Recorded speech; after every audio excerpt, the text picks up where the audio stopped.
How to recover deleted Gmail account. Accidentally deleted your Gmail account? Don't worry. Here's how to recover it and reclaim your emails and data. Step 1.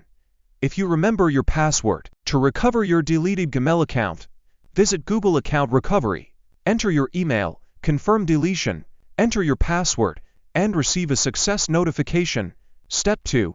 If you forgot your password, to recover your Gmail account, visit the Gmail Account Recovery page. Enter your account details, choose a verification method if needed, enter the code, set a new password, and confirm account restoration. Step 3. If you forgot your email address, to recover your deleted Gmail account, go to the Google Account Recovery page, enter your recovery information, verify with a code, select your account, and enter your password to complete the process. Step 4.